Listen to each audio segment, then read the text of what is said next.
Assalamualaikum warahmatullahi wabarakatuh.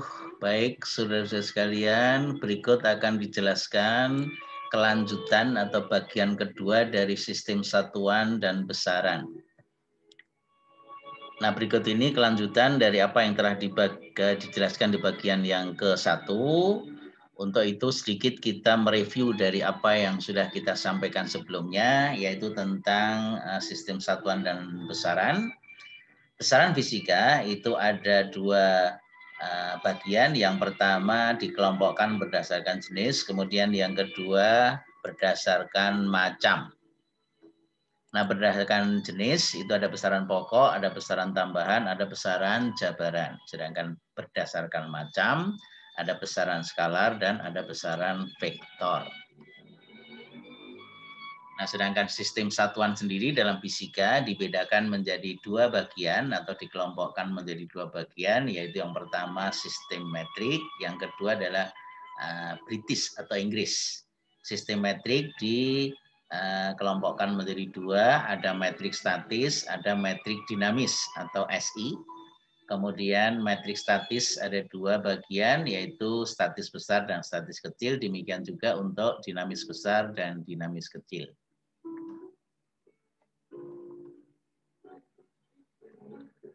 Nah, untuk mengingat kembali dari perbandingan untuk sistem satuan metrik statis dan dinamis, itu dapat dilihat pada tabel berikut ini untuk tiga besaran fisika, yaitu panjang, massa, dan gaya. Untuk statis kecil, itu panjang dalam sentimeter, massa dalam SMSK, satuan massa statis kecil. Sedangkan gaya dalam gram. Sedangkan dinamis kecil atau CGS, sentimeter gram skon, panjang dalam sentimeter, massa dalam gram, dan gaya dalam din. Sedangkan untuk dinamis besar dan statis besar, panjang itu dalam meter, kemudian untuk massa dalam SMSB, satuan massa statis besar, sedangkan dinamis besarnya dalam kilogram. Sedangkan gaya kalau statis besar dalam kilogram, dalam dinamis besar atau MKS dinyatakan dalam Newton. Nah, ini untuk mengingatkan kembali dari apa yang telah dibahas pada bagian yang pertama. Kemudian dimensi untuk bidang mekanika, yaitu untuk tiga besaran pokok, masing-masing ada panjang, waktu, dan massa. Masing-masing dimensinya adalah panjang L besar, kemudian waktu adalah T besar, sedangkan massa adalah M besar. Nah, ini berdasarkan dari satuan yang digunakan, masing-masing panjang meter, waktu second, dan massa adalah kilogram atau kaki. Nah, untuk menentukan dimensi besaran fisika itu dapat diperoleh dengan melihat satuan yang ada pada besaran tersebut. Nah, dari satuan itu maka baru bisa dituliskan dimensinya. Contoh usaha. Definisi usaha adalah gaya kali jarak atau perpindahan, satuannya adalah joule. Nah, joule itu diperoleh dari persamaan W sama dengan F kali S, gaya kali jarak. Gaya itu menurut hukum Newton yang kedua, massa dikalikan percepatan. Jadi usaha itu sama dengan M massa kali A percepatan kali S perpindahan. Nah, jadi joule itu setara dengan dari besaran ini, M-nya dalam kilogram, A-nya dalam meter per second kuadrat, kemudian S jaraknya dalam meter. Nah, sehingga satuannya menjadi kilogram meter kuadrat per second kuadrat. Nah, sehingga dimensinya kilogram itu M, kemudian panjang L, kemudian waktunya S menjadi M, L kuadrat, T pangkat minus 2. Nah, berikutnya akan kita bahas lebih rinci adalah tentang besaran vektor, yaitu tentang vektornya itu sendiri. Di bagian pertama juga sudah disinggung tentang vektor, yaitu bahwa vektor itu dapat digambarkan berupa anak panah. Contohnya seperti ini, ya kalau anak panahnya pendek berarti vektornya juga kecil. Kalau semakin panjang berarti semakin besar. Karena panjang anak panah itu menyatakan besar vektor. Nah, sedangkan arah anak panah ini menyatakan arah vektornya. Ini misalnya ke kanan, ke arah sumbu X, atau ke kiri, atau ke atas, ke arah sumbu Y positif, dan seterusnya. Ya. Nah, kemudian vektor dituliskan dengan huruf yang dibubui atau notasi vektor, yaitu dengan anak panah kecil di atasnya atau dicetak dengan cetak tebal atau bold. Itu untuk membedakan nanti besaran vektor dengan besaran skalar. Nah, jadi besaran vektor itu dinyatakan dengan tanda mutlak. Itu kalau kita akan menghitung besar vektornya. Ini contoh ada vektor, ini arahnya. Kemudian ini panjang ini menyatakan besar atau nilai. Kemudian ini adalah titik asal, ini titik akhirnya. Nah, ini contoh kalau kita perlihatkan vektor-vektor gaya yang arah-arahnya masing-masing terbentuk dalam sudut ortogonal. Sumbu ortogonal sudutnya masing-masing 37 derajat, 53, F3-nya 15 Newton, F1 10 Newton, F2 25 Newton. Nah, ini masing-masing nanti bisa kita hitung berapa resultannya. Itu kalau kita akan menghitung perpaduan dari vektor. Nah, vektor itu dapat dioperasikan yang kita kenal dengan aljabar vektor. Yang pertama adalah vektor bisa dijumlahkan atau dikurangkan. Nah, jadi jumlah dua vektor itu kalau berasal di titik tangkap yang sama digambarkan seperti ini, ada vektor A, ada vektor B. Salah satu metode untuk menjumlahkan vektor yaitu dengan metode paralelogram, di mana sisi-sisi dari vektor ini menjadi sisi dari jajaran genjang yang kita gambarkan, maka diagonal dari jajaran genjang ini sama dengan jumlah vektor. Ingat ini vektor cetak tebal ya, jadi ini nilainya bukan secara aljabar biasa skalar, tapi harus dijumlahkan secara vektor. Nah, ini kalau penjumlahan vektor. Nah, sedangkan kalau pengurangan vektor, itu sama dengan penjumlahan vektor. Vektor yang kedua ini dibalik arahnya, atau minus itu artinya dibalik. Jadi kalau ke kanan ini sama dengan B, maka ke kiri sama dengan minus B. Nah, sehingga jumlah antara A dengan minus B, atau A dikurangi B, itu sama dengan diagonal jajaran genjang di mana sisi-sisinya adalah vektor A dengan vektor min B, maka diagonalnya D ini. Nah, itu adalah kalau penjumlahan dan pengurangan vektor. Nah, sedangkan untuk menyatakan besar vektor itu menggunakan persamaan sebagai berikut, yaitu bahwa besar vektor C ini, jumlah ini, itu sama dengan akar panjang A kuadrat ditambah besar B kuadrat ditambah 2 kali besar A kali besar B kali cos sudut theta, di mana theta ini adalah sudut terkecil antara vektor A dengan vektor B.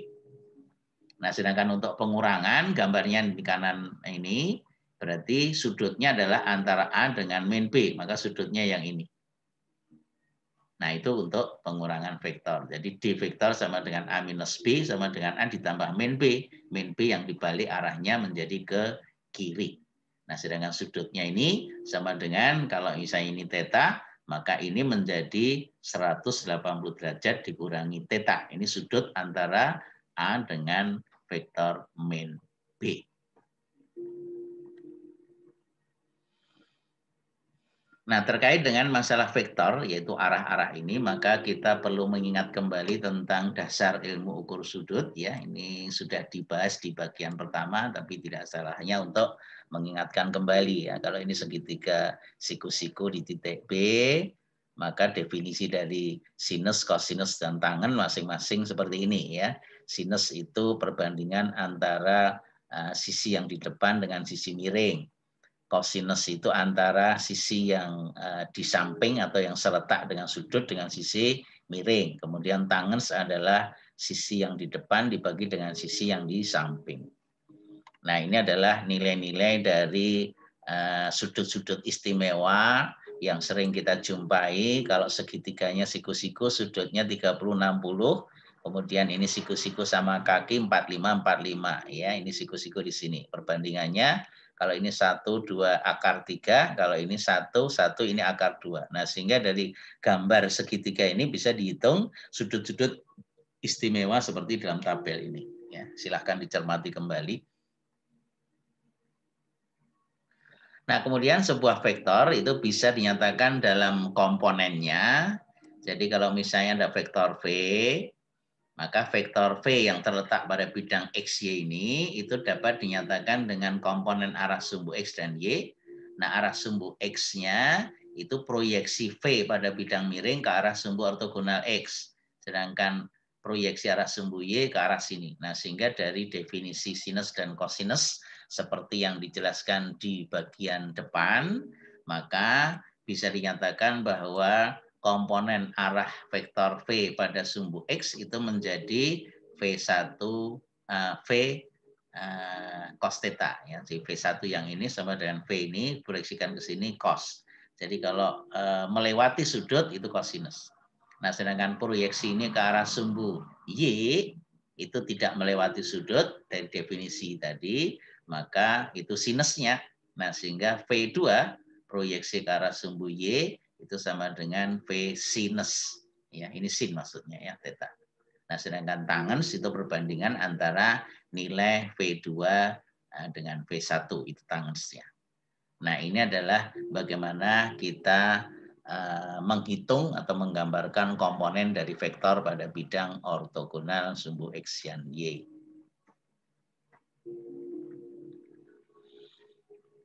Nah, berikut akan dijelaskan tentang vektor perpindahan.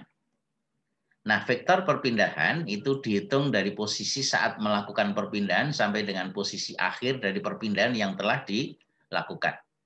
Nah, berikut akan diperlihatkan bagaimana pengertian dari perpindahan ya.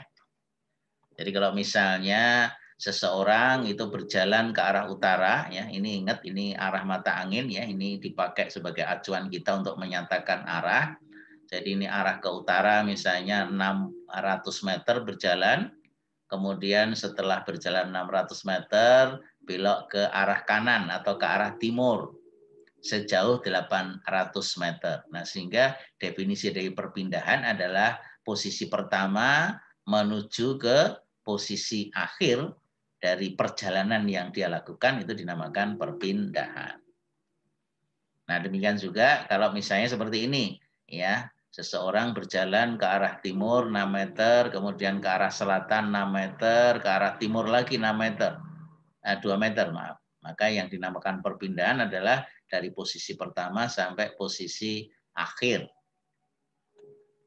Nah, demikian juga ini ya, seseorang berjalan ke utara sejauh 80 meter, kemudian belok ke arah timur sejauh 80 meter, kemudian balik ke arah selatan 20 meter, maka perpindahannya adalah dari awal sampai di akhir posisi. Nah, ini adalah perpindahan. Sementara perjalanan yang dilakukan ya sama dengan jumlah ini, jumlah ke utara, ke timur, kemudian ke selatan. Demikian juga yang ini ke barat, ke selatan, ke timur ya, ke timur, ke selatan, ke timur lagi. Nah, itu jarak perjalanan. Nah, kemudian ini ke utara ditambah dengan ke arah timur itu adalah jarak yang ditempuh. Nah, itu pengertian dari jarak yang ditempuh dan vektor perpindahan. Baik, berikut akan diberikan beberapa contoh yang terkait dengan masalah operasi vektor ini. Yang pertama, ada dua buah vektor masing-masing sebesar 5 unit, vektor P-nya, sedangkan Q-nya sebesar 3 unit. Kedua vektor tadi berasal dari satu titik tangkap. Jika kedua vektor membentuk sudut 60 derajat satu dengan yang lain, berapa resultan dari kedua vektor atau jumlah kedua vektor. Nah, penyelesaiannya adalah bahwa resultan dari kedua vektor itu dapat dihitung menggunakan persamaan ini tadi, R resultan sama dengan akar panjang besar masing-masing vektor kuadrat ditambah dengan 2 kali besar masing-masing vektor dikalikan sudut antara kedua vektor. Jadi kalau digambarkan ini vektor P, ini vektor Q, kedua vektor membentuk sudut 60 derajat, maka kalau kita hitung resultannya, salah satu metode tadi dinamakan metode paralelogram, yaitu bahwa sisi vektor P dan Q ini menjadi sisi jajaran ginjang, maka diagonalnya adalah resultan dari vektor tadi. Jadi kalau digambarkan ini, resultan ini adalah diagonal dari jajaran genjang yang terbentuk. Nah, sedangkan nilai resultannya secara matematis menggunakan persamaan ini, maka R sama dengan akar P kuadrat plus Q kuadrat plus 2 kali P kali Q kali cos theta atau cos alfa. Di mana theta atau alfanya 60 derajat, P-nya sama dengan 5, Q-nya sama dengan 3. Jadi 5 kuadrat plus 3 kuadrat plus 2 kali 5 kali 3 kali cos 60. Dilihat dari tabel sebelumnya ya, cos 60 itu sama dengan setengah, termasuk salah satu sudut istimewa. Jadi 5 kuadrat 25, 3 kuadrat 9, 2 kali 5 10 kali 3 30, ketemunya akar 49 atau 7 satuan. Nah, itu adalah resultan dari dua vektor tadi. Contoh yang kedua, seekor serangga bergerak ke arah barat. Ya, ini digambarkan, ini captionnya ke arah barat. Maaf, ini mestinya timur ya, ke arah timur sejauh 8 meter. Dilanjutkan bergerak ke arah selatan. Ya, ini ke timur, ke arah selatan sejauh 6 meter. Yang ditanyakan, hitung jarak yang telah ditempuh oleh serangga tadi. Kemudian yang kedua, perpindahan dari serangga. Jadi kalau ini perjalanan yang dilewati, kemudian ini perpindahannya. Nah, jarak yang ditempuh oleh serangga ya sama dengan 8 meter ditambah dengan 6 meter. Jadi sama dengan 14 meter. Nah, sedangkan resultannya adalah perpindahannya ini sama dengan resultan dari vektor yang 8 meter, 6 meternya itu di sini, maka ini menjadi diagonalnya perpindahan. Nah, sehingga untuk menghitung kita menggunakan rumus resultan akar X kuadrat plus Y kuadrat karena sudut ini siku-siku ya untuk arah mata angin, arah timur kemudian selatan. Jadi akar dari 8 kuadrat plus 6 kuadrat kalau kita hitung ketemunya akar 100 sama dengan 10 meter.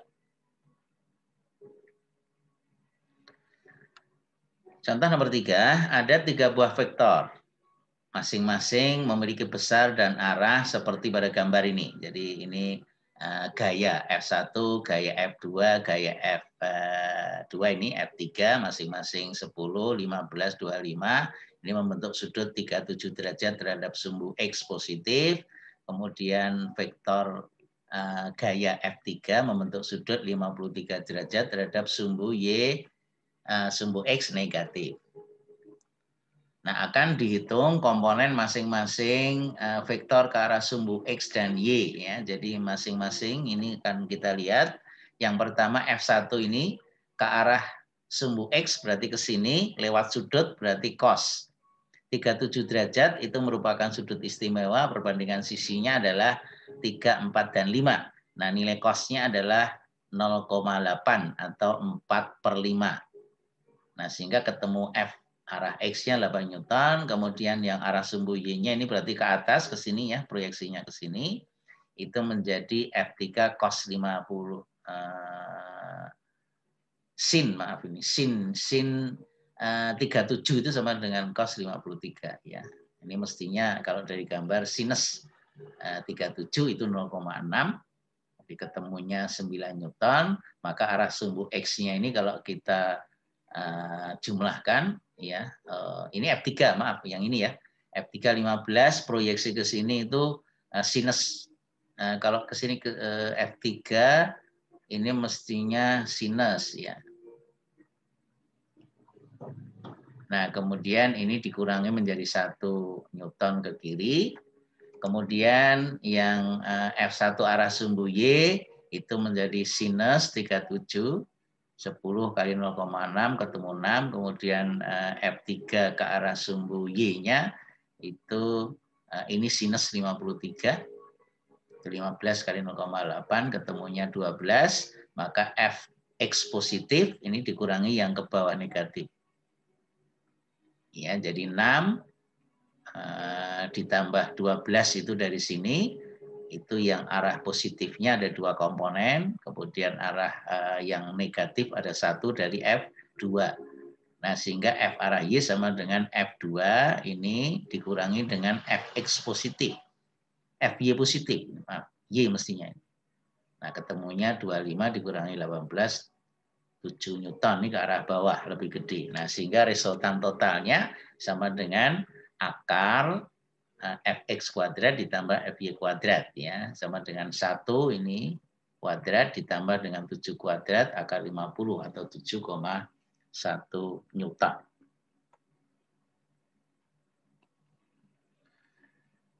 Nah, berikut adalah diberikan soal latihan, nanti silahkan dikerjakan sendiri dari beberapa contoh yang telah dijelaskan di atas. Yang pertama, kalau dimensi panjang itu L, massa M, dan waktu adalah T, nyatakan besaran-besaran berikut ini kalau kita nyatakan dengan dimensi L, M, dan T tadi. Untuk gaya, massa, jenis, momentum, energi, ya silahkan dicoba.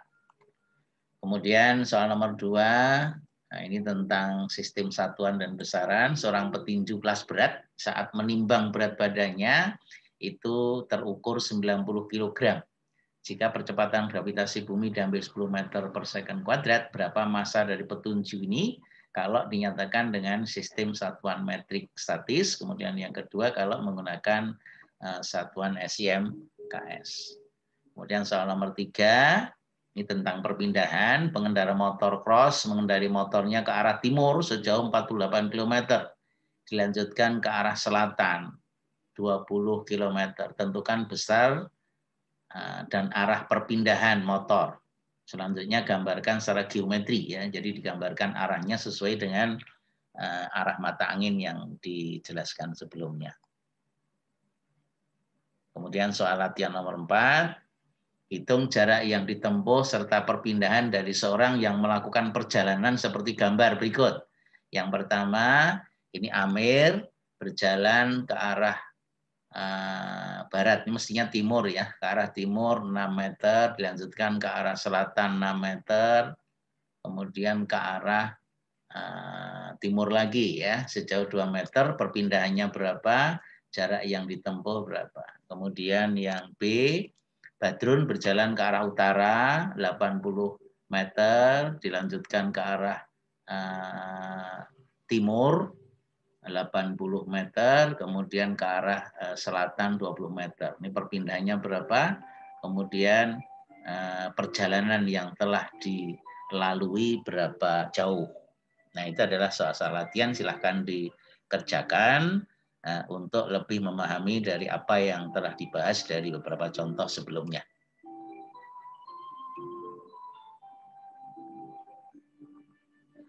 Demikian saudara-saudara sekalian penjelasan tentang sistem satuan dan besaran untuk bagian yang kedua. Mudah-mudahan bisa dipahami. Terima kasih atas perhatiannya. Sampai ketemu dalam sesi berikutnya. Assalamualaikum warahmatullahi wabarakatuh.